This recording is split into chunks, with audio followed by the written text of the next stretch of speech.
Fine timepiece, brother. Goodbye. You say this cat is a bad mother. Shut your mouth. I'm talking about Sheriff. Then we can dig it. He's a complicated man, but no one understands him but his woman. John Shaft. Hey, what's happening, buddy?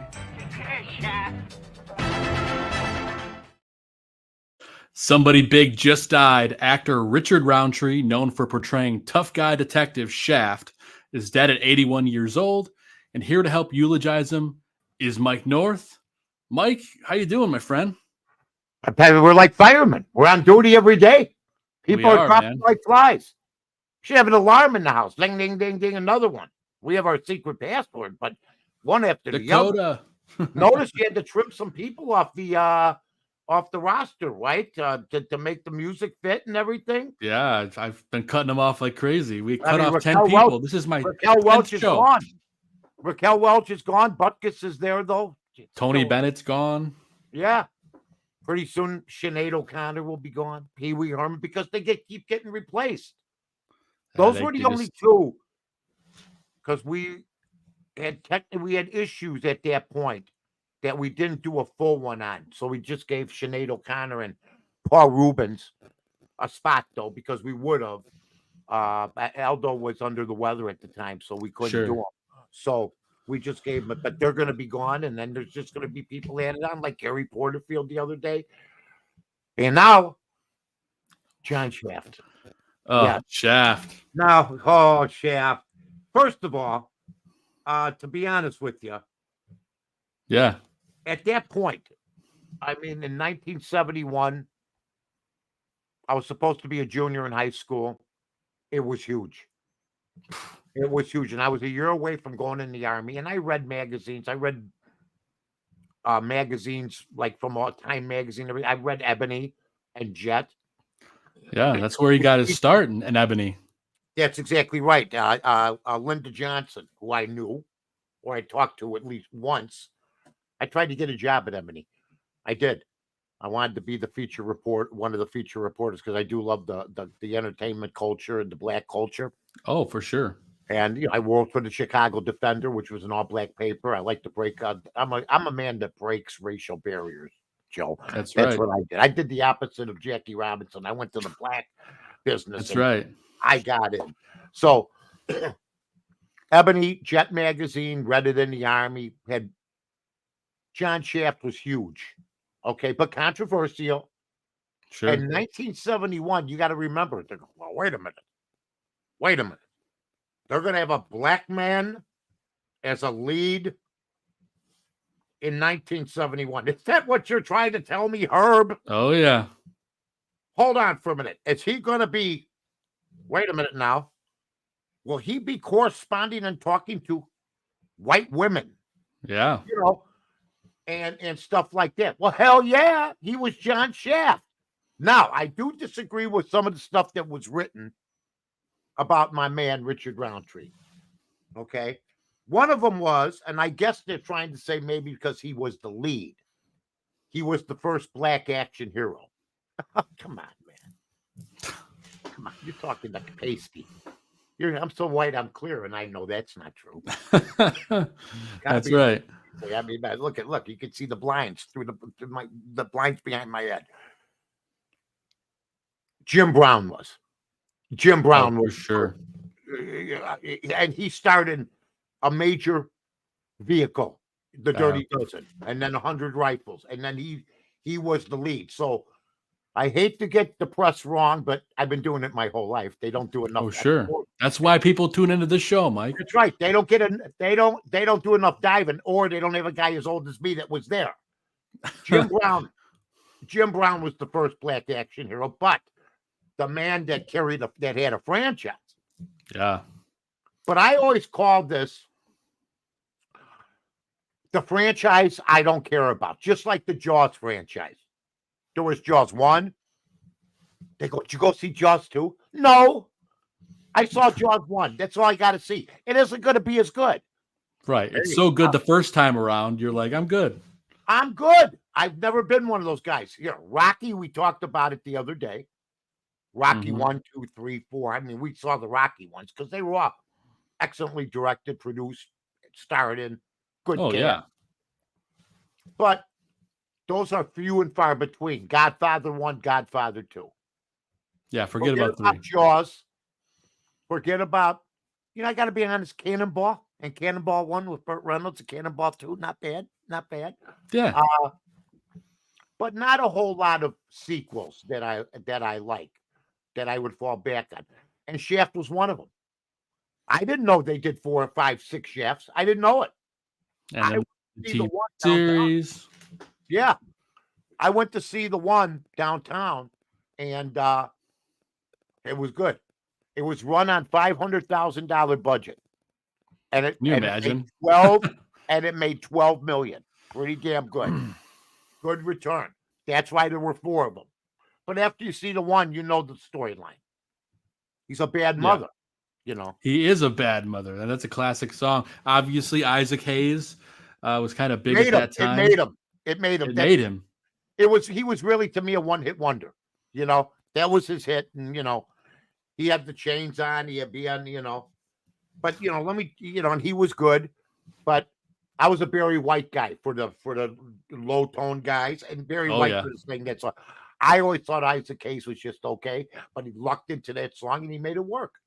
He made a whole career off it, Mike. And he was he was a personality, and he was on the talk shows and stuff. So you got John Shaft, and then he was in Roots. Yes, he was. And which I loved. I loved that movie. And trying to remember who did he play? He played the lead slave, John something. I forget because I did my preparation, but I saw the movie.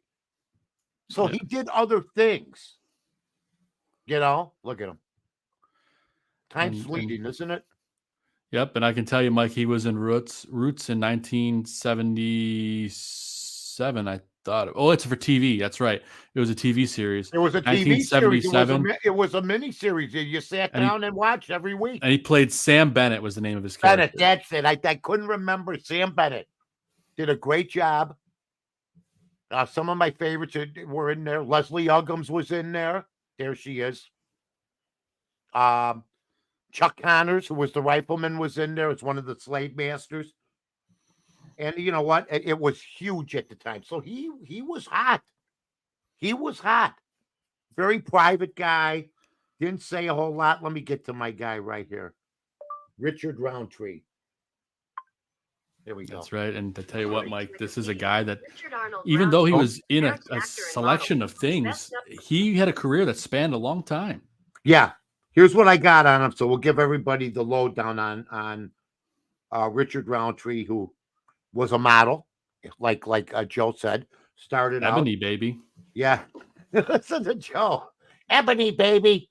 Handsome young devil. Yes, he I'll was. flash it again just so people can look at it. There he is. Look at him. Look at that chest. Yeah. Take it easy, Joe. Look at it. I always wondered about this one. I wish I could pull off a mustache like that. Oh, look at that beauty. Huh? There's the Ebony cover right there. Yeah, I read Ebony and Jet every week. All right. He was born in New Rochelle, New York. He died at 81. He had breast cancer, man. As a male, 1993. He get chemo and then the double mastectomy, and he beat that back then. Look how long he stuck around. Yeah. His notable work, of course, Shaft. Shaft's Big Score. Shaft in Africa. That's the one I said. Those two, I said, nah. Forget about it. No. Shaft 2000. Shaft 2019. But he did have health problems. He was married twice. He had 5 kids. There he is. This was this is the most recent one. What is this? This is Shaft. This is Shaft 2019. Oh my God, the bastardized version with the guy with the Capital credit cards. Oh, they're all in it. I think. Yeah, he plays the father, right? I didn't see it, and I don't think. I mean, it made money though. It made money. There you go. Here's the shot right here with all 3 of them. That's a good shot. You got to love that. That's awesome. I didn't see it, but there they are. Now, Samuel Jackson is an excellent actor, but he's Samuel Jackson now and everything. Like you can't name many characters that John Wayne played. He played McClintock. He played, Sergeant Stryker in the Sands of Iwo Jima. But most of the time, we're going to see John Wayne. Okay? That's how Samuel Jackson's getting. I didn't like him taking over that franchise. I'm loyal to a Richard Roundtree, ladies and gentlemen, but I guess it was pretty good. Did you see it? I did not, but you know what? I guess it did pretty good at the box office. So I don't know about the second one. What'd they do? 2 of them, right? Yeah. Joe in the chat says, "What's in your wallet?" Like the commercials. Yeah, I mean, he's in Goodfellas. Now I see him in good. Look, the best acting job he ever did was Coming to America. When he's the hold-up man. Did you ever see Coming to America? Oh yeah, the original, not the sequel. He holds up McDowell's. Yeah, the black dude that holds up. It's Samuel Jackson. A lot of people don't even know that. I'm not really a hater. I like the guy. I think he's overexposed. Boy, did he take a lot of jobs from people. Oh, he certainly couldn't fill the shoes of Richard Roundtree. And he's in a lot of hits. So like Die Hard. Like somebody said, listen, you see Die Hard? Oh, I love Die Hard. You see Die Hard too? I've never seen it. No. Look at my dad loved Leslie Uggams. She used to sing on the Mitch Miller show. There's Richard Roundtree. There they are. That's iconic. I'll give it that. For sure. I mean, look at those guys. Buddy, man. Life is fleeting, man. I remember going to see it. But he was a cool dude. Look at him. Hey, he looked good up until the end, man. That guy always had style. Oh, don't we all, Joe? Don't we all look good up until the end? Oh, we all look good. Everybody. We'd like to hope so that we will. You know what I mean? You and I look good. Look at that. We're wearing the same colors pretty much today. I couldn't have planned that out if I tried. We didn't even synchronize like they do on TV. Oh, you gotta wear blue tomorrow for the news. That's right. A happy coincidence, Mike. Yeah, happy coincidence. That's exactly right. But he goes in all his movies from he started making money in 1970, and he goes all the way down, and he was still working in 2022. But what was odd is, if you've been in this entertainment field that I love so much, I don't care if you did TV, which I did, radio, did one movie, but you've been around for a long time, but you're not as busy as you used to be. Well, when you read about some actors, I read he at his passing, he was worth $2 million. Probably blew a lot of money. But $2 million is still good for a working actor who was married twice, who had 5 kids, who lived to be 81, wasn't as busy as he used to. The work wasn't coming like it used to. That's still good money when you're 81 to have $2 million in the bank. Plus absolutely. So, especially considering when he started back in the 70s, Yeah, and the movie, like I said, was made for $500,000, the first one, and it made $12 million, which was outstanding. He was married to Mary Jane Grant from 1963 to 1973. Karen M. Sierrania from 1980, divorced in 1998. How long can a Shaft stay married before the women start? I mean, especially with the womanizer persona. You think he's got 5 kids. In the 70s? You think Richard Roundtree got lucky in the 70s playing Shaft? I think he got lucky up until a couple years ago, probably. Let's be honest. 80, John Shaft at 80, getting more action than any 10 men you know. I'm John Shaft. With that beard and that hat, I mean, that's a good looking guy, man. I honestly think you're infatuated with him. Oh, I don't know about that. Well, look, maybe I even said he styled. He knew how to style. He was a stylish mother, man. Yeah. Not only was he a bad mother, he was a stylish mother. I love it. You can't stop saying that. After, people got to understand, when radio was huge in music, that song came on every 4 songs. We had 2 rock stations at the time, WCFL, and WLS. So in the what you're trying to 70s. tell me, Mike, is you're trying to tell me you got sick of it real quick. I've heard it so much. I wanted, maybe that's my swan song. Maybe as I'm on my deathbed, I'm listening to that as I'm leaving because I won't be happy. Everybody wants to go. What? BB will play that song at your funeral. Is that what you're saying? No, you know what? I don't know what song I'd play at my funeral. Probably, I will have Harry Carey yelling "So long, everybody," ringing through the There you church. go.